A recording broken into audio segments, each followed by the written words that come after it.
Hey guys, welcome back to my channel Kaladhara education. तो आज की वीडियो में हम देखने वाले हैं कि हम अपने डेटा टेबल कंपोनेंट की रोज को प्री सिलेक्टेड कैसे कर सकते हैं। चलिए चलते हैं अपने कोड की तरफ और देख लेते हैं हमें अपनी डेटा टेबल की रोज को प्री सिलेक्टेड कैसे करना है। तो जैसा कि आप लोग देख सकते हैं, हम अपने कोड में वापस आ गए हैं। तो इससे पिछली वाली वीडियो में हमने देखा था कि हम अपनी डेटा टेबल की रोज को प्री डिसेबल्ड कैसे कर सकते हैं। तो जिस तरीके से हमने अपनी रोज को डिसेबल्ड किया था, सिलेक्ट करने का तरीका भी कुछ वैसा ही है, सिर्फ पैरामीटर का नेम बदल जाता है। तो आज हम जिस पैरामीटर का यूज करने वाले हैं उसका नाम है सिलेक्टेबल रो सिलेक्टेड। तो चलिए इस पैरामीटर को इनिशियलाइज कर लेते हैं।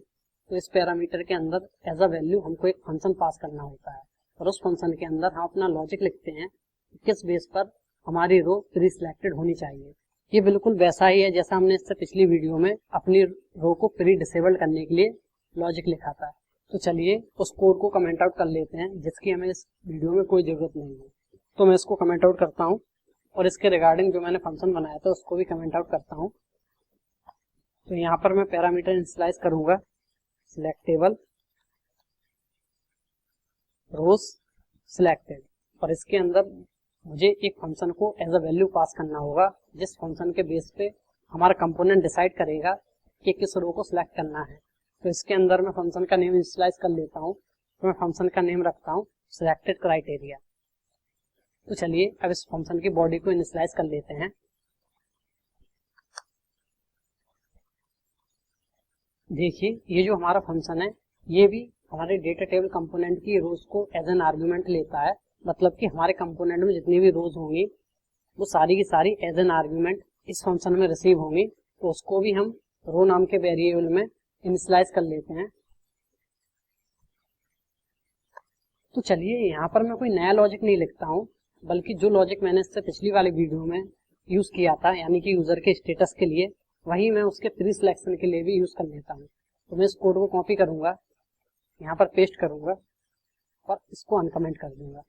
तो देखिए अब होगा ये कि अब जहां जहां हमारे यूजर का स्टेटस इनएक्टिव होगा वो रो हमारी पहले से सिलेक्टेड होगी और जहां जहां हमारे यूजर का स्टेटस एक्टिव होगा वो रोज हमारी एज इट इज रहेगी। यानी कि हम चाहें तो उसे सिलेक्ट कर सकते हैं बट इनिशियली वो अनसिलेक्टेड होगी। तो चलिए ब्राउजर में चल के इसका आउटपुट देख लेते हैं। तो देखिए जैसा कि आप लोग देख सकते हैं हमारी वो रोज प्री सिलेक्टेड हैं जहां पे यूजर का स्टेटस इनएक्टिव है। हम एक बार एप्लीकेशन को रिफ्रेश कर लेते हैं ताकि हमें चीजों की क्लैरिटी और अच्छे से मिल जाए।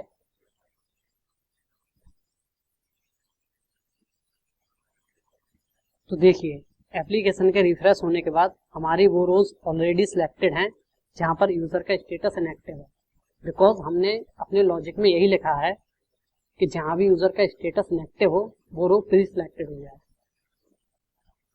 तो चलिए इस फंक्शन को भी समझ लेते हैं ताकि अगर किसी ने मेरी इससे पहले वाली वीडियो नहीं देखी है तो उसको भी चीजें क्लियर हो जाएं। तो देखिए हमारा जो ये पैरामीटर है ये हर रो के लिए एक वैल्यू रिसीव करता है और वो वैल्यू एक बूलियन वैल्यू होती है, यानी कि ट्रू या फॉल्स। अगर किसी रो के रिगार्डिंग इस पैरामीटर को वैल्यू ट्रू मिलती है तो ये उस रो को प्री सिलेक्टेड कर देगा और किसी रो के रिगार्डिंग अगर इसको वैल्यू फॉल्स मिलती है तो ये उस रो को सिलेक्ट नहीं करेगा।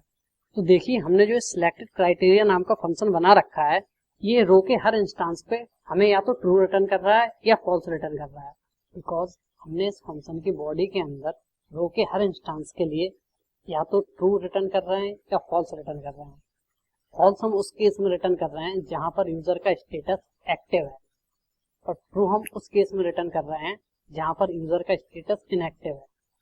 तो देखिए इस पैरामीटर के अंदर जिस रो के रिगार्डिंग वैल्यू ट्रू आती है उसको ये पैरामीटर प्री सिलेक्टेड बना देता है और जिस रो के रिगार्डिंग वैल्यू फॉल्स आती है उसको ये प्री सिलेक्टेड नहीं बनाता है। तो आज की वीडियो में सिर्फ इतना ही। अगर वीडियो अच्छा लगा हो तो वीडियो को लाइक करें और चैनल को सब्सक्राइब करें और बेल आइकन को भी प्रेस कर दें ताकि मेरे आने वाले वीडियोस की नोटिफिकेशन आप लोगों को मिल जाए। और अगर आपको इस सीरीज से रिलेटेड कोई भी प्रॉब्लम आती है तो आप उसे कमेंट सेक्शन में मेंशन कर सकते हैं, मैं आपके कमेंट्स का रिप्लाई जरूर दूंगा। तो मिलते हैं नेक्स्ट वीडियो में बहुत ही जल्दी।